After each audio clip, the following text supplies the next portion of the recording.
Welcome back to my YouTube channel. ಎಲ್ಲರೂ ಹೇಗಿದ್ದೀರಾ? ಎಲ್ಲರೂ ಚೆನ್ನಾಗಿದ್ದೀರಾ ಅಂತ ಭಾವಿಸ್ತಾ ಬನ್ನಿ ಇವತ್ತಿನ ವ್ಲಾಗ್ನ ಶುರು ಮಾಡೋಣ. ಇವತ್ತಿನ ವ್ಲಾಗ್ ಬಂದು ಇವತ್ತು ಬುಧವಾರ, ನಾಗರಂಬ. ಸೊ ಹೋಗ್ತಾ ಇದ್ದೀವಿ. ಈಗ ಸಂಜೆ 5:30 ಆಗ್ತಾ ಇದೆ ಹತ್ತತ್ರ. ಸೊ ಮನೆಯವ್ರನ್ನ ಕರ್ಕೊಂಡು ಹೋಗ್ತಾ ಇದ್ದೀನಿ. ಸುಜಿತ್ ಇವಾಗ ರೋಹಿತ್ ಈಗ ಬ್ಯಾಂಗ್ಳೂರ್ಗೆ ಹೋದ. ಸೊ ಬ್ಲಾಗು ಲೇಟಾಗಿ ಬರುತ್ತೆ ಸ್ನೇಹಿತರೆ. ಇದು ಶ್ವೇತಾ ಅವ್ರ ಶಾಪಲ್ಲಿ ಪರ್ಚೇಸ್ ಮಾಡಿದಂಥ ಡ್ರೆಸ್ಸು. ಸುಮಾರು ಜನ ಇದನ್ನು ತೊಗೊಂಡಿದ್ದೀರಾ. ತುಂಬಾ ಚೆನ್ನಾಗಿದೆ, ತುಂಬ ಚೆನ್ನಾಗಿ ಕಾಣಿಸ್ತಾ ಇದೆ. ಸೊ ನನಗೆ ಕಾಣಿಸ್ತಿದೆ ಅಂತ ಕಮೆಂಟ್ ಮಾಡಿ. ಸೊ ತುಂಬ ಏನು ರೆಡಿ ಆಗೋಕ್ಕಾಗಲಿಲ್ಲ, ದಿಢೀರಂತ ಹೊರಟ್ವಿ. ಸೊ ಬನ್ನಿ ಹೋಗೋಣ. ಅಮ್ಮರ ಊರಲ್ಲೆಲ್ಲ ಇವತ್ತಿನ ದಿನ ಹೇಗಿರುತ್ತೆ ಅಂತ ನೋಡೋಣ. ಸೊ ಬ್ಲಾಗ್ ಇಷ್ಟ ಆದರೆ ಲೈಕ್ ಮಾಡಿ, ಚಾನಲ್ಗೆ ಸಬ್ಸ್ಕ್ರೈಬ್ ಮಾಡಿ ಸ್ನೇಹಿತರೆ. ಸೊ ರೋಡ್ ಉದ್ದಕ್ಕೂ ವಿಡಿಯೋ ಮಾಡೋಕ್ಕಾಗಲಿಲ್ಲ. ಈಗ ಅಮ್ಮರು ಮನೆಗೆ ಬಂದ್ವಿ. ಏನು ಅಂದರೆ ಮನೆಯವ್ರಿಗೆ ಕಂಫರ್ಟಬಲ್ ಇಲ್ಲ. ಇನ್ನೂ ನನಗೆ ವೀಡಿಯೋ ಮಾಡಿಕೊಡ್ಬೇಕು ಡ್ರೈವ್ ಮಾಡಬೇಕಾದ್ರೆ ಅಂದರೆ ಅವರೇ ವೀಡಿಯೋ ಮಾಡಬೇಕು. ಬಟ್ ಅವ್ರಿನ್ನೂ ಕಂಫರ್ಟಬಲ್ ಇಲ್ಲ, ಹಂಗಾಗಿ ಸೊ ರೋಡ್ ಉದ್ದಕ್ಕೂ ವೀಡಿಯೋ ತಗೊಳ್ಳಿಲ್ಲ. ಸೊ ಇವಾಗ ಮನೆಗೆ ಬಂದ್ವಿ. ನೆನ್ನೆನೇ ಸಂಜೆ ಅಣ್ಣ ಅತ್ತಿಗೆ ಸಮೀಕ್ಷೆ ಬಂದಿದ್ದರು. ಸೊ ಮೇಯ್ನ್ ಇರೋದೇ ಅವ್ರದ್ದು. ಸೊ ನಾಗರು ಅಂತ ಅಂದಮೇಲೆ ಅವ್ರು ಬರಲೇಬೇಕು. ಸೊ ಹಂಗಾಗಿ ಅವರು ನಿನ್ನೆ ಸಂಜೆನೇ ಬಂದಿದ್ದರು. ಸೊ ನಾನು ಬರೋ ಅಷ್ಟರಲ್ಲಿ ಪೂಜೆ ಎಲ್ಲ ಮುಗಿಸಿದ್ರು. ಸಂಜೆ ನಾನು ವೀಡಿಯೋ ತೊಗೋತಾ ಇರೋದು. ಇದು ನಮ್ಮ ಅಣ್ಣನ ಮಗಳು ಸಮೀಕ್ಷಾ. ಸುಮಾರು ವೀಡಿಯೋಗಳಲ್ಲಿ ತೋರಿಸಿದ್ದೀನಿ. ಸೊ ನನ್ನ ಹತ್ತಿಗೆನ ನಾನು ವೀಡಿಯೋನಲ್ಲಿ ತೋರಿಸ್ತಾ ಇಲ್ಲ. ಯಾಕೆ ಅಂತಂದರೆ ಅದಕ್ಕೂ ಕಮೆಂಟ್ ಹಾಕ್ತೀರ ಸುಮಾರು ಜನ. ಸೊ ಅವ್ರು ಕನ್ಸೀವ್ ಇದ್ದಾರೆ, ಇನ್ನೇನು ಅವ್ರಿಗೆ ಡೆಲಿವರಿ ಡೇಟ್ ಇದೆ. ಸೊ ಹಾಗಾಗಿ ಅವರು ದೃಷ್ಟಿ ಆಗುತ್ತೆ ಅನ್ನೋ ಕಾರಣಕ್ಕೆ. ಆಮೇಲೆ ಅವ್ರಿಗೂ ಅಷ್ಟೊಂದು ಇಷ್ಟ ಇಲ್ಲ ವೀಡಿಯೋಗೆ ಬರೋದಕ್ಕೆ. ಸೊ ವೀಡಿಯೋಸ್ನ ನೋಡ್ತಾ ಇದ್ರೆ ಗೊತ್ತಾಗುತ್ತೆ. ಸೊ ಅದಕ್ಕೆನ ನಾನು ಜಾಸ್ತಿ ತೋರಿಸಲ್ಲ, ಅವ್ರಿಗೆ ಅಷ್ಟೊಂದು ಇಷ್ಟ ಆಗೋಲ್ಲ ವೀಡಿಯೋಗೆ ಬರೋಕ್ಕೆ. ಹಾಗಾಗಿ ನಾನು ಫೋರ್ಸ್ ಮಾಡಿ ಅವ್ರನ್ನ ನಾನು ತೋರಿಸ್ಲಿಕ್ಕೆ ಹೋಗಲ್ಲ. ಜೊತೆಗೆ ಅವರು ಕನ್ಸೀವ್ ಇರೋದ್ರಿಂದ ಸೊ ಇನ್ನೇನು ಡೇಟ್ ಇದೆ ಅವ್ರಿಗೆ, ಹಂಗಾಗಿ ನಾನು ತೋರಿಸ್ಲಿಕ್ಕೆ ಹೋಗಿಲ್ಲ. ಸೊ ಅಮ್ಮವ್ರ ಮನೆಗೆ ಬಂದ್ವಿ. ಇನ್ನು ಇಬ್ಬರು ಮೊಮ್ಮಕ್ಕಳನ್ನು ಕೂರಿಸ್ಕೊಂಡು ಅಪ್ಪ ಅಮ್ಮ ಇಬ್ಬರೂ ಆಡಿಸ್ತಾ ಇದ್ದಾರೆ. ಸೊ ಅಮ್ಮಂಗೆ ಬಂದಾಗ ಸುಮಾರು ಹೊತ್ತಾಯಿತು. ನಾವು ಬಂದು 5:30ಕ್ಕೆ ಬಂದಿದ್ದು. ಇವಾಗ ಟೈಮ್ ಒಂದು 6 ಗಂಟೆ 6:30 ಆಗ್ತಾಯಿದೆ. ಸೊ ನನ್ನ ಕೈ ಯಾಕೋ ಸ್ವಲ್ಪ ಅಲರ್ಜಿ ಆಗಿದೆ, ಅದಕ್ಕೆ ಅಮ್ಮಂಗೆ ತೋರಿಸ್ತಾ ಇದ್ದೆ. ಸೊ ನನಗೆ ಜಾಸ್ತಿ ಸೋಪಲ್ಲಿ ಇದರಲ್ಲೆಲ್ಲ ಆಡಿಬಿಟ್ರೆ ನಂಗೆ ಮೊದಲಿಂದನೂ ಆಗೋಲ್ಲ. ಕೈ ಸಿಪ್ಪೆ ಸುಲಿಯೋದು ಅಲರ್ಜಿ ಆಗೋದು ಹಿಂಗೆಲ್ಲ ಆಗಿಬಿಡುತ್ತೆ. ನೀವು ನೋಡ್ತಾನೆ ಇರ್ತೀರ ಬ್ಲಾಗಲ್ಲಿ ನಾನು ಗ್ಲೌಸ್ ಯೂಸ್ ಮಾಡಿರ್ತೀನಿ. ಇವಾಗ ಎಲ್ಲಿ ಹೋಗ್ತಾ ಇದ್ದೀವಿ ಅಂದರೆ ನಾಗರಿಗೆ ಕೈ ಮುಗಿದು ಬರೋಣ ಅಂತ ನಾನು ಹೋಗ್ತಾ ಇದ್ದೀನಿ. ಸಂಜೆ ಮತ್ತೆ ಏನು ಪೂಜೆ ಮಾಡಲ್ಲ. ಇಲ್ಲಿ ಜೋಡಿಯಾಗಿರೋದು ಸಿಹಿ ನಾಗರು. ಈ ಕಡೆ ಇರೋದು ಒಂದೇ ಒಂದು ನಾಗಪ್ಪ ಇರೋದು ಕೊಲ್ನಾಗರು. ಸೊ ಕೊಲ್ನಾಗರು ಬಂದು ತುಂಬ ಸ್ಟ್ರಾಂಗ್ ಇದೆ ಸ್ನೇಹಿತರೆ. ಪ್ರತಿಷ್ಠಾಪನೆ ಮಾಡಿದಾಗಿಂದ ನೋಡ್ತಾ ಇದ್ದೀವಿ. ಈ ಕೊಲ್ನಾಗರು ಒಂದು ಏನಿದೆ ದೇವ್ರ ಕೆತ್ತನೆ ಏನಿದೆ ಅದರಲ್ಲಿ ಹೂವು ಆಗುತ್ತೆ ಯಾವಾಗಲೂ. ಸೊ ನಿಜವಾಗ್ಲೂ ಅದರಲ್ಲೂ ಮೇಯ್ನ್ ಅಣ್ಣ ಪೂಜೆ ಮಾಡೋಕ್ಕೇನಾದರೂ ಊದ್ಗಡ್ಡಿ ಹಚ್ಕೊಂಡು ಶುರು ಮಾಡ್ದೆ ಅಂದರೆ ಸೊ ಅದರಿಂದ ಹೂವು ಆಗುತ್ತೆ ಅಣ್ಣಂಗೆ. ಸೊ ನನಗೆ ಅದು ತುಂಬ ಖುಷಿ ಆಗುತ್ತೆ. ನಾನು ಅಮ್ಮಂಗೆ ಪ್ರತಿಷ್ಠಾಪನೆ ಮಾಡಿದಾಗಿಂದನೂ ಹೇಳ್ತಾ ಇದ್ದೀನಿ, ಕೊಲ್ನಾಗರು ತುಂಬ ಸ್ಟ್ರಾಂಗ್ ಇದೆ ನೋಡಿ. ಪೂಜೆ ಮಾಡಬೇಕಾದ್ರಲ್ಲ ಆ ಒಂದು ಇದ್ರ ಕೆತ್ತನೆ ಏನು ಮಾಡಿದ್ದೀವಿ ಅಂದರೆ ಪ್ರತಿಷ್ಠಾಪನೆ ಮಾಡಿದ್ದೀವಿ ನಾಗಪ್ಪನ, ಅದರಲ್ಲಿ ಹೂವು ಆಗುತ್ತೆ. ಸೊ ಈ ಕಾಲದಲ್ಲೂ ಬಹಳ ಸತ್ಯವಂತ ದೇವರು ಅಂತಂದರೆ ಅದು ನಾಗರು. ಸೊ ಸುಮಾರಷ್ಟು ಜನ ನಾಗರು ಮಾಡೋರಿಗೆ ಗೊತ್ತಿರುತ್ತೆ. ಯಾಕೆಂದರೆ ಸ್ವಲ್ಪ ತಪ್ಪಾದರೂ ಸ್ವಲ್ಪ ಏನಾದರೂ ಎಡವಟ್ಟಾದರೂ ಕೂಡ ಮನೇಲಿ ಮಕ್ಕಳಿಗೆ ಮಕ್ಕಳು ಮನೆ ಮಂದಿಗೆಲ್ಲ ಹಾಕ್ಕೊಬಿಡುತ್ತೆ ನಾಗರು. ಸೊ ಹಂಗಾಗಿ ಭಾಳ ನೇಮ ನಿಷ್ಠೆಯಿಂದ ನಾಗರನ್ನ ಮಾಡಬೇಕು. ಸೊ ಇಲ್ಲಿ 2 ಥರದ ನಾಗರು. ಇನ್ನು ಸಂಜೆಗೆ ಅಲ್ಲಿ ಅಣ್ಣ ಇಲ್ಲ, ಅಲ್ಲಿ ಸಂಜೆಗೇ ಕೊಲ್ನಾಗರು ಅಂತ ಅಲ್ಲಿ ಊರೊಳಗಡೆ ಇನ್ನೊಂದು ಕಡೆ ಅಣ್ಕಾಯಿ ನಾಗರು ಅಂತ ತೊಗೊಂಡೋಗ್ತಾರೆ. ಅಣ್ಕಾಯಿ ತೊಗೊಂಡೋಗ್ಬೇಕು, ಅಲ್ಲಿಗೆ ಹೋಗಿದ್ದಾರೆ. ಸೊ ಸುಮಾರಷ್ಟು ಜನ ಹೇಳ್ತಾರೆ ಕೊಟ್ಟೆಣ್ಣು ಕುಲುಕ್ವರೆಗೂ ಸೊ ನಾಗರಿಗೆ ನೀವು ಹೋಗ್ಬೋದಾ, ನಿಮ್ಮ ಗಂಡನ ಮನೇಲಿ ಮಾಡಲ್ಲ ಅಂತ ಕೇಳ್ತಾರೆ. ಸೊ ನಮ್ಮ ಕಡೆ ಹಂಗಿಲ್ಲ. ಹಲೋ ಸ್ನೇಹಿತರೆ, ಗುಡ್ ಮಾರ್ನಿಂಗ್ ಎಲ್ರಿಗೂ. ತುಂಬ ಚಳಿ. ಅಮ್ಮರೂರಲ್ಲಿ ಇದ್ದೀವಿ. ಗುರುವಾರ ಇವತ್ತು. ಸೊ ಕಿವಿ ಕಟ್ಕೊಳಕ್ಕೆ ಏನು ತಂದಿಲ್ಲ, ಹಂಗಾಗಿ ವೇಲ್ ಕಟ್ಕೊಂಡಿದ್ದೀನಿ. ಟೈಮು 7:30 ಹತ್ರ. ಇಲ್ಲಿ ವಾತಾವರಣ ಇನ್ನೂ 6 ಗಂಟೆ ಥರನೇ ಇರುತ್ತೆ. ಅದಕ್ಕೆ ಇಲ್ಲಿ ಕೆಲಸಗಳೆಲ್ಲ ಲೇಟು. ಹಾಲು ಕರಿಬೇಕು, ಇನ್ನೂ ಹಾಲು ಕರಿತಿದ್ದಾರೆ, ಕಾಯ್ತಾ ಇದ್ದೀನಿ. ಹಾಲು ಕಾಯಿಸೋಕ್ಕೆ ಮನೆಯವ್ರಿಗೆ ಟೀ ಮಾಡೋಕ್ಕೆ ಎಲ್ಲ. ಅಷ್ಟರಲ್ಲಿ ಒಂದು ಗ್ಲಾಸು ಮಾಮೂಲಿ ರೊಟ್ಟಿನೂ ನೀರು ಕಾಯಿಸಿದ್ದೀನಿ ಕುಡಿಯೋಕ್ಕೆ. ಗ್ಲಾಸಲ್ಲಿ ಕುಡಿದ್ಬಿಡೋದು ಬಿಸಿನೀರು. ಅಯ್ಯೋ ನಮ್ಮ ಅಮ್ಮ ಎಲ್ಲೆಲ್ಲಿ ಏನೇನು ಇಟ್ಟಾರ. ಬಿರಿಯಾನಿ ಮಾಡೋಣ ಬೆಳಗ್ಗೆನೆ ಅಂತ ಹೇಳ್ತಾರೆ. 3 ಗಂಟೆಗೆ ಬಂದು ಮಟನ್ ಎಲ್ಲ ಕಟ್ ಮಾಡಿಕೊಟ್ಟು ಹೋಗಿದ್ದಾರೆ. ಇವಾಗ ಭಟ್ರು ಬರ್ತಾರೆ. ನಮ್ಮ ಮನೆಗೆ ಮಾಡಿದ್ರಲ್ಲ ನಮ್ಮ ಗುಬ್ಬಿಲಿ ನಾವು ಹೇಳೋದು ಭಟ್ರು ಅಂತಂದರೆ ಮೂರ್ತಿಯವರು ಸ್ವಲ್ಪ ಫೇಮಸ್ಸು ಗುಬ್ಬಿಗೆ. ಸಿಹಿ ಆಗಲಿ ಖಾರ ನಾನ್ ವೆಜ್ಜು ಏನೇ ಆದರೂ ಮೂರ್ತಿಯವ್ರಿಗೆ ಹೇಳ್ತೀವಿ. ಸೊ ಅವಾಗ ಹೇಳಿದ್ದೀವಿ, ಅವರು ಬರ್ತಾರೆ. ಬಿಸಿ ಇದೆ ನೀರು.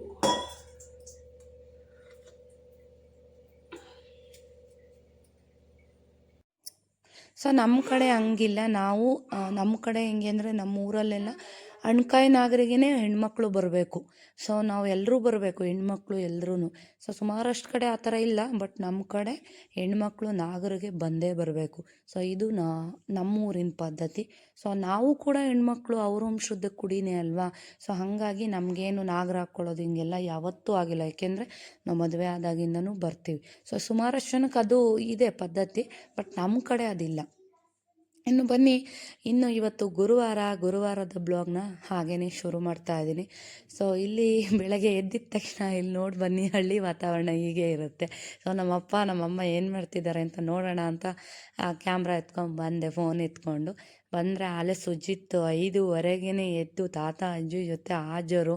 ನೋಡಿ ಅಲ್ಲಿ ಫೈರ್ ಕ್ಯಾಂಪ್ ನಡೀತಾ ಇದೆ. ಇಲ್ಲಿ ಕರು ನೋಡಿ ಎಷ್ಟು ಮುದ್ದಾಗಿದೆ ಕರು, ಅಂದರೆ ಕ್ಯೂಟಾಗಿದೆ ನಮ್ಮ ಸುಜಿತ್ ಥರ ಅದು. ಇನ್ನು ಅಪ್ಪ ಒಂದು ಕಡೆ ಹಾಲು ಕರಿತಿದ್ದಾರೆ. ಇಲ್ಲಿ ಸುಜಿತ್ ಕಾಟ ತಡಿಲಾರದೆ ನಮ್ಮಪ್ಪ ಬೆಂಕಿ ಹಾಕ್ಕೊಟ್ಟಿದ್ದಾರೆ ಕಾಯಿಸ್ಕೊ ಅಂತ. ವಿಪರೀತ ಚಳಿ, ಯಾಕೆಂದರೆ ತೋಟದ ಮಧ್ಯದಲ್ಲಿ ಮನೆ ಇದೆ, ಸುತ್ತಲೂ ತೋಟ. ಸೊ ಬೆಳಕು ಬಿಸಿಲು ಬರೋಕ್ಕೇ ಭಾಳ ಅಷ್ಟು ಟೈಮ್ ತೊಗೊಳುತ್ತೆ. 9 ಗಂಟೆ ಆದ್ರೂ ಇಲ್ಲಿ ಒಂದು 6-6:30 ಇದೆ ಟೈಮ್ ಅಂತ ಅನ್ನಿಸ್ತಾ ಇರುತ್ತೆ. ಸೊ ಇಲ್ಲಿ ನೋಡಿ ಹಾಲು ಕರಿತಾ ಇದ್ದಾರೆ ಸುಜಿತ್ನ ಆಟ ಆಡಿಸ್ಕೊಂಡು ಡೈರಿಗೆ ಹಾಕ್ಬರೋಕ್ಕೆ ಅಂತ. ನಾನು ಎದ್ದು ಬಂದೆ. ಇಲ್ಲ ಅಮ್ಮ ಇದು ಇನ್ನೇನು ನಾನ್ ವೆಜ್ ಅಡುಗೆ ಅಲ್ವಾ. ಸೊ ಈ ಸಲ ಭಟ್ರಿಗೆ ಹೇಳಿದ್ದೀವಿ. ಅಣ್ಣನೂ ಜಾಯಿನ್ ಆದರು ನಮ್ಮ ಜೊತೆ. ಸೊ ಟೀ ಮಾಡೋಣ ಅಂತ ನಾನು ಹೋಗ್ಬೇಕಿನ್ನೇನು ಒಳಗೆ. ಸೊ ತುಂಬ ಚಳಿ, ಬಟ್ ವಾತಾವರಣ ತುಂಬಾ ಚೆನ್ನಾಗಿರುತ್ತೆ.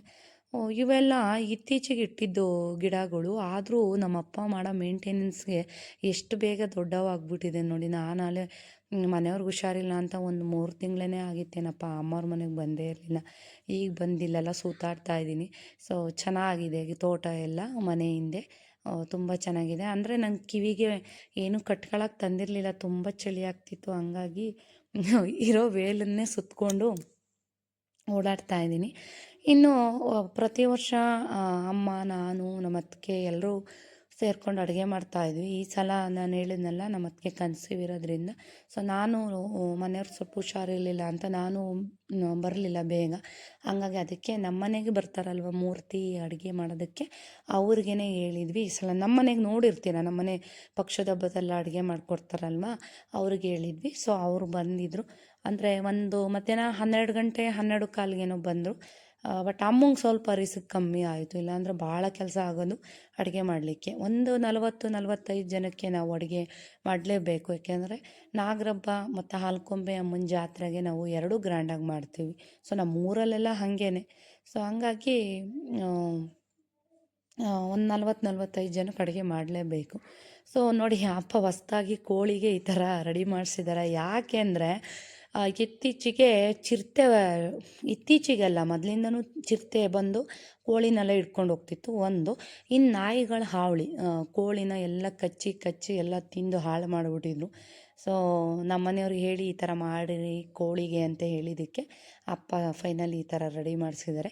ಸೊ ಇತ್ತೀಚೆಗೆ ಕೋಳಿ ಸೇಫಾಗಿದ್ದಾವೆ ಅಂತಲೇ ಹೇಳ್ಬೋದು. ಎಣ್ಣೆ ಸಿಹಿನಾಗ್ರು ಇದ್ದಿದ್ದರಿಂದ ಅಮ್ಮ ಚಿತ್ರಾನ್ನದ ಗೊಜ್ಜು ಜಾಸ್ತಿ ಮಾಡಿದರು, ನಾಳೆ ಬೇಕಾಗುತ್ತೆ ಅಂತ.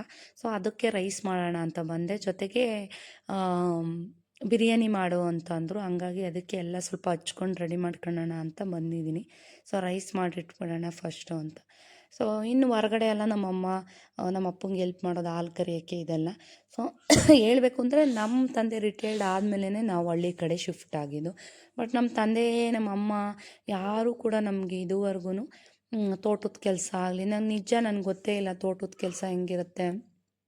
ಹಾಲು ಕರಿಯೋದಾಗಲಿ, ಇನ್ನು ಹಸುಗಳ ಒಂದೇ ಇರೋದು ಹಸು ನೋಡ್ಕೊಳ್ಳೋದು ಇದೆಲ್ಲ ನಮ್ಗೆ ನಿಜ ಯಾವತ್ತೂ ನಮಗೆ ಮಾಡಿಸೇ ಇಲ್ಲ. ನಮ್ಮ ತಂದೆ ತಾಯಿ ಯಾವತ್ತೂ ಆ ಕೆಲಸಗಳನ್ನ ಮಾಡಿಸೇ ಇಲ್ಲ ನಮಗೆ, ಇದುವರೆಗೂ ಆನೆಸ್ಟಾಗಿ ಹೇಳ್ತೀನಿ. ಸೊ ನಾವೇನಿದ್ರು ಬಂದ್ರೆ ಅಮ್ಮನ ಜೊತೆ ಅಡುಗೆಗೆ ಏನಾದ್ರು ಸ್ವಲ್ಪ ಹೆಲ್ಪ್ ಮಾಡ್ತೀನಿ, ಇಲ್ಲಾಂದರೆ ಅಮ್ಮನೇ ಎಲ್ಲ ಮಾಡ್ತಾರೆ. ಊಟ ಮಾಡ್ಕೊಂಡು ಆರಾಮಾಗಿ ತಿರ್ಗಾಡ್ಕೊಂಡು ಹೋಗೋದು ಅಷ್ಟೇ. ಸೊ ಇದುವರೆಗೂ ನಮ್ಮ ತಂದೆ ಆಗಲಿ ನಮ್ಮ ಅಮ್ಮ ಆಗಲಿ ಹೊಲದ ಕೆಲಸ ಮಾಡಿ ತೋಟದ ಕೆಲಸ ಮಾಡಿ, ಯಾಕೆಂದರೆ ಅವ್ರು ಬಂದಿರೋದೇ ರೀಸೆಂಟಾಗಿ ಹಳ್ಳಿ ಕಡೆ. ಸೊ ಹಂಗಾಗಿ ನಮ್ಮನ್ನು ಏನಕ್ಕೂ ಕರೆಯಲ್ಲ, ಅವರೇ ಎಲ್ಲ ಮಾಡ್ಕೊತಾರೆ. ಸೊ ಏನಾದರೂ ಅಡುಗೆ ತಿಂಡಿ ಮಾಡ್ಕೊಂಡು ಹೆಲ್ಪ್ ಮಾಡ್ತೀನಿ ಅಷ್ಟೇ. ಇನ್ನು ಆ ರೈಸ್ ಮಾಡಿಟ್ಟಿದ್ದು ಟೀ ಮಾಡಿಕೊಟ್ಟೆ. ಇದಾದ ನಂತರ ಇಲ್ಲಿ ಬಾಗಿಲಲ್ಲಿ ಕೂತ್ಕೊಂಡು ಸ್ವಲ್ಪ ಎಲ್ಲ ಬಿರಿಯಾನಿಗೆ ಹಚ್ಚಿ ರೆಡಿ ಮಾಡ್ಕೊಳ್ಳೋಣ ಅಂತ ಹೇಳ್ಬಿಟ್ಟು ರೆಡಿ ಮಾಡ್ಕೊತಾ ಇದ್ದೀನಿ. ನಮ್ಮ ತಂದೆ ಇವಾಗ ಚಿಕನ್ನು ಮತ್ತು ಏನೇನೋ ಸ್ವಲ್ಪ ಐಟಮ್ ಥರ ಕೇಳಿದೆ, ಅದನ್ನೆಲ್ಲ ತರೋದಕ್ಕೆ ಟೌನ್ಗೆ ಹೋಗಿದ್ದಾರೆ, ಗುಬ್ಬಿಗೆ ಹೋಗಿದ್ದಾರೆ. ಸೊ ನಾನು ಅವ್ರು ಬರೋ ವರ್ಷದಲ್ಲಿ ಎಲ್ಲ ಟೊಮೊಟೊ ಈರುಳ್ಳಿ ಬೆಳ್ಳುಳ್ಳಿ ಎಲ್ಲ ಬಿಡಿಸಿ ರೆಡಿ ಮಾಡ್ಕೊಳ್ಳೋಣ ಹಚ್ಕೊಂಡು ಅಂತ ಹೇಳ್ಬಿಟ್ಟು ಮಾಡ್ಕೋತಾ ಇದ್ದೀನಿ. ಸೊ ನಮ್ಮ ಅಮ್ಮಂಗೆ ಹೆಂಗೆ ಅಂದರೆ ಒಂಚೂರು ಗಲೀಜಿದ್ರು ಒಂದೆರಡು ಪಾತ್ರೆ ಇದ್ರು ಹಬ್ಬ ಬಂದರೆ ಸಾಕು ಉಜ್ಜಿ ಇಡ್ತಿರ್ತಾರೆ ಪಾತ್ರೆಗಳನ್ನ. ನೋಡಿನೇ ಸಾಕಾಗ್ಬಿಡುತ್ತೆ ನನಗಂತೂ ನಮ್ಮಮ್ಮ ಓಡಾಡೋದು. ಸೊ ಹಬ್ಬ ಬಂದ್ರೇ ಹಿಂಗೆ. ಸೊ ಎಲ್ಲ ರೆಡಿ ಮಾಡಿ ಅಮ್ಮವರೆಲ್ಲ ಇಲ್ಲಿ ಕೆಲ್ಸಗಳು ಲೇಟಾಗಿ ಯಾಕೆ ಇಷ್ಟೊಂದು ಲೇಟಾಗಿ ಎದ್ದೊಳ್ತಾರೆ ಇವರು ಅಂತ ಅನ್ಕೋತಾ ಇದ್ದೀವಿ. ಒಂದು 6:30 7 ಗಂಟೆಗೆ ಹೇಳ್ತಾರೆ. ನಾನು ಪ್ರತಿದಿನ 5 ಗಂಟೆಗೆ ಎದ್ದು ರೂಢಿ ನೋಡಿ. ನಮ್ಮ ಮನೇಲಿ ನಮ್ಮಪ್ಪ ಫೋನ್ ಮಾಡಿದ ತಕ್ಷಣ 7 ಗಂಟೆಗೆಲ್ಲ ನಮ್ಮ ಮನೇಲಿ ತಿಂಡಿ ರೆಡಿ ಇರ್ತಿತ್ತು. ಸೊ ಇಲ್ಲಿ ಟೈಮ್ ನೋಡಿದ್ರೆ ಟೈಮು ಜಾಸ್ತಿನೇ ಆಗಿರುತ್ತೆ, ಆದರೆ ಬೆಳಕು ಮತ್ತು ಚಳಿ ಜಾಸ್ತಿನೇ ಇರುತ್ತೆ, ಅಂದರೆ ಬೆಳಕು ಕಡಿಮೆ, ಸೊ ಚಳಿ ಜಾಸ್ತಿ ಇರುತ್ತೆ. ಹಂಗಾಗಿ ಇವರು ಲೇಟ್ ಆಗುತ್ತೆ ಇಲ್ಲಿ ತಿಂಡಿ ಅಡುಗೆ ಎಲ್ಲ ಅಂತ ಅಂದ್ಕೊಂಡೆ. ಆಲ್ರೆಡಿ ಇಲ್ಲಿ ನೋಡಿ 8:15. ಸೊ ಇಲ್ಲಿ ನೋಡಿದ್ರೆ ಇನ್ನೂ 6 ಗಂಟೆ ಥರ ಇದೆ, ತುಂಬ ಚಳಿ. ಬಟ್ ಇಲ್ಲಿ ಅಮ್ಮನ ಮನೆಗೆ ಬಂದಾಗೆಲ್ಲ ಡಯೆಟ್ಟು, ವರ್ಕೌಟು ಮತ್ತು ಇದು ತಿನ್ನಬಾರ್ದು ಆ ಥರದ್ದೆಲ್ಲ ಏನೂ ನಾನು ಸ್ಕಿಪ್ಪೇ ಮಾಡಲ್ಲ. ಏನಿರುತ್ತೆ ಅದನ್ನ ಊಟ ಮಾಡಿ ಅಮ್ಮನ ಜೊತೆ ಅಡುಗೆ ಮಾಡ್ಕೊಡ್ತಾ ಇರ್ತೀನಿ. ಸೊ ಇಲ್ಲಿ ಅಣ್ಣ ಏನೋ ಮಾತಾಡ್ತಾ ಇದ್ದಾರೆ, ನಮ್ಮ ಅಣ್ಣ ಸುಜಿತ್. ಬೆಳಗ್ಗೆ ಬಿರಿಯಾನಿ ಅಣ್ಣ ಬಂದ್ಬಿಟ್ರು ಅಂತೂ ಮುಗಿದೋಯ್ತು ಕತೆ. ಮಾಡ್ತಾ ಇದ್ದೀವಿ ಚಿತ್ರಾನ್ನ. ಅಮ್ಮ ನಿನ್ನೆ ಚಿತ್ರಾನ್ನ ಮಾಡಿದರು, ಅದು ಗೊತ್ತಾಯ್ತು ಅನ್ನ ಮತ್ತು ಮಣ್ಣಂಗೆ ಅಂಟ್ಕೊಂಬಿಟ್ರಂತೂ ನಿಜವಾಗ್ಲೂ ಅಯ್ಯೋನ್ಸ್ ಬಿಸಾಕ್ಬಿಡ್ತಾನೆ ಸುಜಿತ್. ಯಾವಾಗಲೂ ಮಾಮ ಅಂತ ಆ ಮಾಮನಿಂದೆ ಇರೋದೆ ನಮ್ಮ ಅಣ್ಣನಿಂದೆ. ಇನ್ನು ಮಕ್ಕಳಿಗಂತೂ ತಾತ ಅಜ್ಜಿ ಮನೆ ಅಂದರೆ ಅದೆಷ್ಟು ಖುಷಿನೋ ಗೊತ್ತಿಲ್ಲ. ಎಲ್ಲ ಮಕ್ಕಳಿಗೂ ಅಷ್ಟೇ ತಾತ ಅಜ್ಜಿ ಮನೆ, ಅದರಲ್ಲೂ ತವ್ರ ಮನೆ ಕಡೆ ತಾತ ಅಜ್ಜಿದಿರು ಅಂದರೆ ಭಾಳ ಪ್ರೀತಿ ಮಕ್ಳುಗಳ್ಗಂತೂ. ಸೊ ನಾವು ಚಿಕ್ಕ ವಯಸ್ಸಲ್ಲಿದ್ದಲ್ಲೂ ನಮ್ಗಳಿಗೂ ಅಷ್ಟೇ ವ್ಯಾಮೋಹ ತಾತ ಅಜ್ಜಿ ಅಂದರೆ. ಏಕೆಂದರೆ ಅವ್ರ ಮುದ್ದು, ಅವ್ರ ಪ್ರೀತಿ, ಅವ್ರ ಮುದ್ದೆ ಬೇರೆ ಥರ ಇರುತ್ತೆ. ಏಕೆಂದರೆ ಏನೇ ಮಾಡಿದ್ರು ಅವ್ರಿಗೆ ಹೊಡಿಯಲ್ಲ, ಬೈಯಲ್ಲ. ಸೊ ಫ್ರೀಯಾಗಿ ಕರ್ಕೊಂಡು ಓಡಾಡ್ತಿರ್ತಾರೆ, ಆಟ ಆಡ್ತಿರ್ತಾರೆ. ಸೊ ಹಾಗಾಗಿ ಮಕ್ಕಳಿಗೆ ತವ್ರ ಮನೆ ಕಡೆ ತಾತ ಅಜ್ಜಿ ಅಂದ್ರೇ ಪ್ರೀತಿ ಜಾಸ್ತಿ ಎಲ್ಲ ಮಕ್ಕಳಿಗೂ. ಇನ್ನು ತಿಂಡಿ ಎಲ್ಲ ಆಯಿತು. ಸೊ ತಿಂಡಿಗೆ ವೀಡಿಯೋ ಮಾಡ್ಕೊಳ್ಳೋಕ್ಕೆ ಆಗಲಿಲ್ಲ. ಚಿತ್ರಾನ್ನ ಮಾಡಿ ಹೇಳಿದ್ನಲ್ಲ, ರೈಸ್ ಮಾಡಿ ಚಿತ್ರಾನ್ನ ಕಲಸಿ ಸ್ವಲ್ಪ ಹಪ್ಪಳ ಎಲ್ಲ ಹಾಕಿ ಒಂದು ಟೇಬಲ್ ಹಾಕಿದ್ದಾರೆ ಇಲ್ಲೇ ಪಕ್ಕದಲ್ಲೇ. ಸೊ ಅಲ್ಲೇ ಬಾಳೆ ಎಲೆ ಕಟ್ ಮಾಡ್ಕೊಂಬಂದು ಸುಜಿತಿಗೆ ಮೊದಲೇ ಬಾಳೆ ಎಲೆ ಊಟ ಅಂದ್ರೆ ಭಾಳ ಪ್ರೀತಿ. ಸೊ ಹಾಗಾಗಿ ಬಾಳೆ ಎಲೆನೇ ಅಪ್ಪಂಗೆ ಎಲ್ರಿಗೂ ತಿಂಡಿ ಬಡಿಸ್ದೆ. ಸೊ ಆಯಿತು. ಇನ್ನು ಬಿರಿಯಾನಿ ಮಾಡೋಣ ಅಂತ ಅಷ್ಟರಲ್ಲಿ ನಮ್ಮಪ್ಪ ಎಲ್ಲ ಬಿರಿಯಾನಿ ಬೇಕಾದ ಐಟಮ್ ಚಿಕನ್ ಎಲ್ಲ ತಂದಿದ್ರು. ಸೊ ಹಂಗಾಗಿ ಸ್ವಲ್ಪ ಬಿರಿಯಾನಿ ಮಾಡೋಣ. ನಮ್ಮ ಅಪ್ಪಂಗೆ ಅಮ್ಮಂಗೆ ತುಂಬ ಇಷ್ಟ ಬಿರಿಯಾನಿ, ಅದರಲ್ಲೂ ನಾನು ಮಾಡೋ ಬಿರಿಯಾನಿ ಅಂದರೆ ಸಖತ್ ಇಷ್ಟ. ಆಲ್ಮೋಸ್ಟ್ ನಮ್ಮ ಬಂದಾಗೆಲ್ಲ ನಮ್ಮ ಯಾವಾಗಲೂ ಬಿರಿಯಾನಿ ಮಾಡು ಅಂತಿರ್ತಾರೆ. ಸೊ ಹಂಗಾಗಿ ಸುಜಿತ್ಗೆ ಅಮ್ಮಂಗೆ ಸಖತ್ ಇಷ್ಟ, ಆಲ್ಮೋಸ್ಟ್ ಎಲ್ರಿಗೂ ಇಷ್ಟ ಅಂದ್ಕೊಂಬಿಡಿ. ಸೊ ಇವಾಗ 1 kg ಅಷ್ಟು ಚಿಕನ್ ಹಾಕಿ 1 kg ಅಷ್ಟು ಒಂದು ಸೇರೋಷ್ಟು ಅಕ್ಕಿ ಹಾಕಿ ಚಿಕನ್ ಹಾಕಿ ಬಿರಿಯಾನಿ ಮಾಡ್ತಾಯಿದ್ದೀನಿ. ಸೊ ಸಖತ್ತಾಗಿತ್ತು ಅಂತಲೇ ಹೇಳ್ಬೋದು. ಸೊ ಮೇಯ್ನಾಗಿ ಬಿರಿಯಾನಿಗೆ ಏನು ಅಂತಂದರೆ ಕೊತ್ತಂಬರಿ ಪುದೀನಾನ ಜಾಸ್ತಿ ರುಬ್ಬಿ ಹಾಕಿದ್ದೆ, ಸಿಕ್ಕಾಪಟ್ಟೆ ಚೆನ್ನಾಗಿತ್ತು. ಎಲ್ಲರೂ ಅದೇ ಹೇಳ್ತಿದ್ರು, ನಮ್ಮ ಅತ್ತಿಗೆನೂ ಅದೇ ಹೇಳ್ತಾಯಿದ್ರು, ಅಕ್ಕ ತುಂಬ ಚೆನ್ನಾಗಿದೆ ಅಕ್ಕ ಬಿರಿಯಾನಿ ಅಂತ ಹೇಳ್ತಾಯಿದ್ರು. ಸೊ ಹಂಗಾಗಿ ಇವತ್ತು ನನ್ನ ಕೈಯಿಂದನೇ ಬಿರಿಯಾನಿ ಮಾಡ್ತಾಯಿದ್ದೀನಿ. ಸೊ ಬಿರಿಯಾನಿ ಮಾಡಿಟ್ಬಿಟ್ಟು ಆಮೇಲೆ ಸ್ನಾನಕ್ಕೆ ಹೋದೆ. ನಾನು ಬೇಗನೆ ಮಾಡಿದೆ, 1 ಅವರ್ ಒಳಗೆಲ್ಲ ಬಿರಿಯಾನಿ ಆಗೋಯ್ತು. ಸೊ ಮೊದಲೇ ಎಲ್ಲ ರೆಡಿ ಮಾಡಿ ಇಟ್ಕೊಂಡ್ಬಿಟ್ಟಿದ್ದೆ ಚಿಕನ್ ಬರೋ ಅಷ್ಟರಲ್ಲಿ. ಸೊ ನಮ್ಮಪ್ಪ ಅಲ್ಲೇ ಮಾತಾಡಿಕೊಂಡು, ನಾವು ಹೋದರೆ ಗೊತ್ತಲ್ಲ ಹೆಣ್ಮಕ್ಳು ಅಂದರೆ ತಂದೆ ತಾಯಿಗೆ ಅಷ್ಟೇ ಖುಷಿ ಇರುತ್ತೆ ಮನೆಗೆ ಹೋದಾಗ. ಸೊ ಅದರಲ್ಲೂ ನಾವು ಅಪರೂಪಕ್ಕೆ ಹೋಗ್ತೀನಿ. ಸೊ ನಮ್ಮ ತಂದೆ ಮನೆಗೂ ಇಲ್ಗೂ ಏನು ಭಾಳ ದೂರ ಇಲ್ಲ, ತುಂಬ ಹತ್ರನೇ ಇದೆ. ಆದರೂ ನಾವು ಅಪರೂಪಕ್ಕೆ ಹೋದಾಗ ಹೆಣ್ಮಕ್ಳು ಭಾಳ ಪ್ರೀತಿ ಇರುತ್ತೆ, ಖುಷಿ ಇರುತ್ತೆ ಅಂತ ಎಲ್ಲರೂ ಹೇಳ್ತಾರೆ. ಹಾಗಾಗಿ ನಾವು ಅಷ್ಟೇ 6 ತಿಂಗಳು 3 ತಿಂಗಳಿಗೆ ಒಂದ್ಸಲ ತುಂಬ ಫೋರ್ಸ್ ಮಾಡಿದಾಗ ನಮ್ಮ ತಂದೆ ಹೋಗ್ತಾ ಇರ್ತೀವಿ. ಅದು ಸುಜಿತ್ ಮೇಲೆ ಭಾಳ ಆಸೆ ಜಾಸ್ತಿ. ಬನ್ನಿ ಬಿರಿಯಾನಿ ಎಲ್ಲ ರೆಡಿಯಾಗಿ ತಿಂದು ಮುಗಿದ ಮೇಲೆ ವೀಡಿಯೋ ಮಾಡ್ತಾಯಿದ್ದೀನಿ. ಇಲ್ಲಿ ಕೆಲಸದ ಬ್ಯುಸಿನಲ್ಲಿ ವೀಡಿಯೋ ಮಾಡ್ಕೊಳ್ಳೋದು ಕೆಲವೊಂದು ಬಾರಿ ಮರೆತು ಬಿಡ್ತೀನಿ. 12 ಗಂಟೆ 12 ಕಾಲು ಅಷ್ಟರಲ್ಲಿ ಭಟ್ರು ಮೂರ್ತಿ ಅಣ್ಣ ಬಂದರು. ಸೊ ಎಲ್ಲ ರೆಡಿ ಮಾಡ್ಕೊತಾ ಇದ್ದಾರೆ ಒಂದು ಕಡೆಯಿಂದ. ನಿಜವಾಗ್ಲೂ ಎಷ್ಟು ಚೆನ್ನಾಗಿ ನಾನ್ ವೆಜ್ ಅಡುಗೆ ಮಾಡ್ತಾರೆ ಅಂದರೆ ಆಸಮಾಗಿ ಮಾಡ್ತಾರೆ ಸಾಂಬಾರಂತೂ.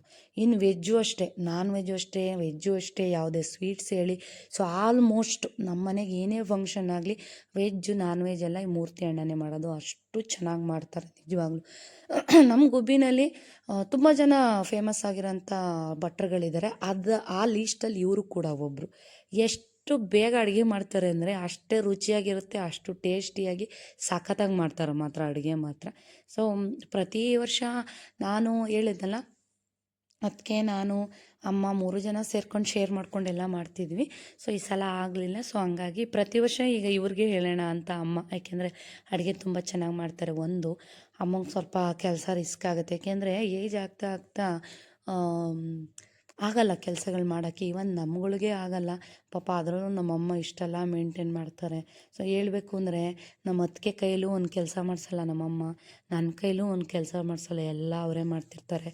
ಸೊ ಕೆಲವೊಂದು ಸಲ ನಾನೇ ಎಲ್ಲ ಮಾಡಿಕೊಡ್ತೀನಿ, ನಾನೇ ಅರ್ಥ ಮಾಡ್ಕೊಂಡೆಲ್ಲ ಒಂದಷ್ಟು ಕೆಲಸಗಳನ್ನ ಮಾಡಿಕೊಡ್ತೀನಿ. ಸೊ ನೋಡಿ, ನಿನ್ನೆ ಒಂದು ಮೇಕೆ ತೋರಿಸೋದ್ನಲ್ವ, ಇವತ್ತಿನ ವೀಡಿಯೋ ಒಂದೇ. ಇನ್ನು ಕಂಟಿನ್ಯೂಸ್ ಬ್ಲಾಗು ನಾಳೆ ಬ್ಲಾಗಲ್ಲಿ ಹಾಕ್ತೀನಿ, ಯಾಕೆಂದರೆ ವೀಡಿಯೋ ತುಂಬ ಲೆಂತ್ ಆಗುತ್ತೆ ಹಾಗಾಗಿ. ಸೊ ಒಂದು ಮೇಕೆನ ಗುಬ್ಬಿ ಸಂತೆಯಲ್ಲಿ ತೊಗೊಂಬಂದಿದ್ರು. ಒಂದು ಹೆಚ್ಚು ಕಡಿಮೆ 20 kg ಮಟನ್ ಬಂದಿದೆ. ಸೊ ಮಾಡ್ತಾಯಿದ್ದಾರೆ. ತುಂಬ ಚೆನ್ನಾಗಾಗಿತ್ತು ಸಾಂಬಾರು ಮಾತ್ರ, ಸೂಪರಾಗಿ ಮಾಡಿದರು. ಸೊ ನಮ್ಮನೆಗೆ ಊಟಕ್ಕೆ ಬಂದವರು ಎಲ್ಲರೂ ಹೇಳ್ತಾರೆ ಸಾಂಬಾರು ಸೂಪರಾಗಿ ಮಾಡಿರ್ತಾರೆ ಅಂತ. ಸೊ ಎಲ್ರಿಗೂ ತುಂಬಾ ಇಷ್ಟ ಆಗುತ್ತೆ.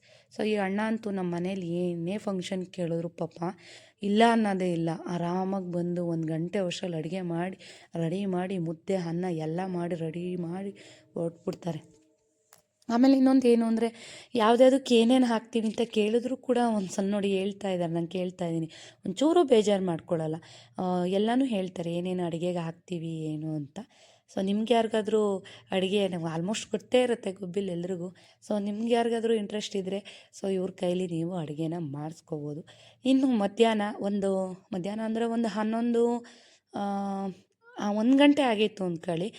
ಸೊ ನಮ್ಮ ತಂಗಿ ಕೂಡ ಬಂದಳು, ಅಂದರೆ ನಮ್ಮ ಚಿಕ್ಕಪ್ಪನ ಮಗಳು. ಸೊ ಇವರು ತುಂಬ ಕಡಿಮೆ ಬರೋದು ಹಬ್ಬಗಳಲ್ಲಿ ಅಷ್ಟೇ. ಸೊ ಬಸ್ಸಿಗೆ ಬಂದಿದ್ಲು, ಅವ್ರ ಮನೆಯವ್ರಿಗೆ ಡ್ಯೂಟಿ ಇದ್ದಿದ್ದರಿಂದ ಅವ್ರು ಸಂಜೆ ಬಂದರು. 2 ಮಕ್ಕಳು ನಮ್ಮ ತಂಗಿ ಬಂದರು. ಸೊ ಹಳೆ ಮನೆ ನೆನಪು, ಯಾಕೆಂದರೆ ನಮ್ಮ ತಂಗಿನ ಸಾಕಿದ್ದೆ ನಾವು. ಮದುವೆ ಆಗೋವರೆಗೂ 9 ತಿಂಗಳು ಪಾಪುಯಿಂದ ಹಿಡಿದು ಮದುವೆ ಆಗೋವರೆಗೂ ನಾವು ನಮ್ಮ ತಂಗಿ 3 ಜನ ಮಕ್ಕಳು ಅಂತಲೇ ನಮ್ಮ ತಂದೆ ಸಾಕಿದ್ದು. ಸೊ ಈ ಮನೇಲಿ ಕೂಡ ಬಹಳಷ್ಟು ಬಾಲ್ಯದ ದಿನಗಳನ್ನ ಅವಳು ಕಳೆದಿದ್ದಾಳೆ. ಹಾಗಾಗಿ ಅವಳಿಗೂ ಒಂದು ನೆನಪು. ಸೊ ಬಂದಾಗೆಲ್ಲ ಹಳೆ ಮನೆಗೂ ಒಂದು ಸಲ ವಿಸಿಟ್ ಮಾಡಿ ಹೋಗ್ತಾಳೆ, ಯಾಕೆಂದರೆ ಅದು ನೆನಪುಗಳು ಅದನ್ನು ಅಷ್ಟು ಈಸಿಯಾಗಿ ಮರೆಯೋಕ್ಕಾಗಲ್ಲ. ಸೊ ನಾವೆಲ್ಲ ಒಟ್ಟಿಗೆ ಬೆಳೆದಂಥವ್ರು. ಸೊ ಒಂದು ಹಳೆ ಮನೆಗೆ ಬಂದಿದ್ಲು, ನೋಡೋಣ ಏನು ಮಾಡ್ತಿದ್ದಾರೆ ಅಂತ. ಅದು ಇಲ್ಲೆಲ್ಲ ಇದು ಮಾಡಿರೋದು ನೋಡಿ, ಈ ಥರ ಗಲೀಜು ಮಾಡಿರೋದು ನೋಡಿ ಬೈತಾ ಇದ್ಲು, ಇದೆಲ್ಲ ಕ್ಲೀನ್ ಮಾಡ್ಕೊಳಕ್ಕಾಗಲ್ವ, ಯಾಕೆ ಹಿಂಗೆ ಬಿಟ್ಟಿದ್ದೀರಾ ಅಂತ. ಇಲ್ಲಿ ಹಸು ಒಳಗೆ ಕಟ್ತಾರೆ, ಜಾರುತ್ತೆ ಟೈಲ್ಸು, ಹಾಗಾಗಿ ಸ್ವಲ್ಪ ರಟ್ಟು ಇದೆಲ್ಲ ಹಂಗೆ ಹಾಕಿದ್ದಾರೆ. ಸ್ವಲ್ಪ ಪಾಪ ಅಮ್ಮಂಗೆ ಹೊಸ ಮನೆ ಕ್ಲೀನ್ ಮಾಡೋದೇ ಕಷ್ಟ, ಇನ್ನು ಹಳೆ ಮನೆ ಎಲ್ಲ ಎಲ್ಲಿ ಕ್ಲೀನ್ ಮಾಡ್ಕೊಳಕ್ಕಾಗುತ್ತೆ. ಸೊ ಹಂಗಂಗೆ ಬಿಟ್ಟಿದ್ದಾರೆ. ಸೊ ಇಲ್ಲೂ ನಮ್ಮ ತಂಗಿ ಎಲ್ಲ ಬಂದರು, ಸ್ವಲ್ಪ ಹೊತ್ತು ಮಾತಾಡಿಕೊಂಡು ಅವ್ರ ಮನೆಗೆ ಹೋದ್ಲು. ಇನ್ನು ಸಂಜೆ ಬಂದಳು. ಸೊ ಇನ್ನು ಈ ರೋಸ್ ಪ್ಲ್ಯಾಂಟ್ ಅಂತೂ ಆಲ್ಮೋಸ್ಟ್ ನಾನು ನಿಮಗೆ ತೋರಿಸೇ ಇದ್ದೀನಿ, ಮಂಕ್ರಿಗಟ್ಟಲೆ ಹೂ ಬಿಡುತ್ತೆ ಇದರಲ್ಲಂತೂ. ಸೊ ನಾನು ಹಾಕಿದ್ದೀನಿ, ಅದು ಯಾಕೆ ಇಷ್ಟು ಚೆನ್ನಾಗಿ ಬಂದಿಲ್ವೋ ಗೊತ್ತಿಲ್ಲ, ನಮ್ಮಮ್ಮ ಅಂತೂ ಕಟ್ ಮಾಡಲ್ಲ. ಕಂಟಿನ್ಯೂಸ್ ಬ್ಲಾಗ್ ನಾಳೆ ಹಾಕ್ತೀನಿ ಸ್ನೇಹಿತರೆ. ಹೀಗೆ ಬ್ಲಾಗ್ಗಳನ್ನ ನೋಡ್ತಾ ಇರಿ, ಸಪೋರ್ಟ್ ಮಾಡ್ತಾ ಇರಿ. ಸೊ ಇವತ್ತಿನ ಬ್ಲಾಗ್ ನಾನು ಇಲ್ಲಿಗೆ ಎಂಡ್ ಮಾಡ್ತಾ ಇದ್ದೀನಿ. ಸೊ ನಾಳೆ ಕಂಟಿನ್ಯೂಸ್ ಬ್ಲಾಗಲ್ಲಿ ಸಿಗೋಣ. ಅಲ್ಲಿವರೆಗೂ ಟೇಕ್ ಕೇರ್, ಬಾಯ್, ನಮಸ್ಕಾರ.